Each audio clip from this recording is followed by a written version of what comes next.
ಈ ಬೈಕ್ನಲ್ಲಿ ಪಿಕಪ್ ಸ್ವಲ್ಪ ಲೇಟಾಗಿ ಬರುತ್ತಿದೆ. ಥ್ರಾಟಲ್ ಕೊಡ್ತೀವಿ, ಆದರೆ ಟೈಮಿಗೆ ಸರಿಯಾಗಿ ರೆಸ್ಪಾನ್ಸ್ ಸಿಗ್ತಿಲ್ಲ. ಮೊದಲು ಎಕ್ಸ್ಲೇಟರ್ ವೈರ್ ಚೆಕ್ ಮಾಡೋಣ. ವೈರು ಫ್ರೀ ಆಗಿದೆ, ಜಾಮ್ ಕೂಡ ಇಲ್ಲ, ಡ್ಯಾಮೇಜ್ ಕೂಡ ಇಲ್ಲ. ಪಿಕಪ್ ಅನ್ನೋದು ಬರೇ ವೈರ್ ಲೂಸ್ ಆಗಿರೋ ಮೇಲೆ ಮಾತ್ರ ಡಿಪೆಂಡ್ ಆಗಲ್ಲ. ಥ್ರಾಟಲ್ ಇನ್ಪುಟ್ ಆದ್ಮೇಲೆ ಇಂಜಿನ್ ಒಳಗಿನ ಸಿಸ್ಟಮ್ ಸ್ಮೂತ್ ಆಗಿರ್ಬೇಕು. ಇಲ್ಲಿ ಇಂಜಿನ್ ಆಯಿಲ್ ಪಾತ್ರ ತುಂಬಾ ಇಂಪಾರ್ಟೆಂಟ್.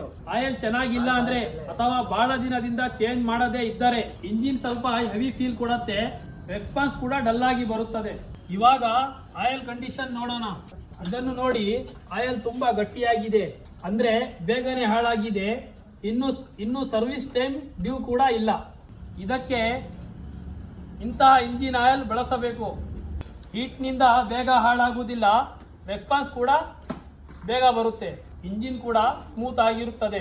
ಈ ಬೈಕಿಗೆ ಕ್ಯಾಸ್ಟ್ರೋಲ್ ಆಕ್ಟಿವ್ ಹಾಕುತ್ತಿದ್ದೇವೆ. ಇವಾಗ ಥ್ರಾಟಲ್ ರೆಸ್ಪಾನ್ಸ್ ನೋಡ್ರಿ. ಪಿಕಪ್ ಮೊದಲಕ್ಕಿಂತ ಬೆಟರ್ ಫೀಲ್ ಕೊಡ್ತಿದೆ. ಪಿಕಪ್ ಡಿಲೇಶು ಒಂದು ಕಾರಣದಿಂದ ಮಾತ್ರ ಆಗಲ್ಲ. ಬೇಸಿಕ್ ಚೆಕ್ ಇವು ಇಂಜಿನ್ ಅನ್ನು ಸ್ಮೂತ್ ಆಗಿ ಇಡುತ್ತದೆ.